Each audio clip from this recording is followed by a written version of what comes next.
રાજકોટમાં હતું, જુનાગઢમાં 44 ડિગ્રી. આપણે નથી કહેતા કાંઈ, પણ કેવું તો છે જ મારે. તંત્રનું કામ કરે છે.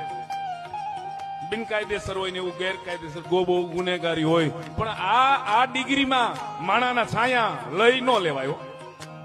આ ડિગ્રીમાં માણાના છાયા આપણે બંગલામાં બેઠા હોય, પંખા માથે બેઠા હોય, માંડ ઝૂંપડું બાંધ્યું હોય, અને એને જાવું ક્યાં જાહે?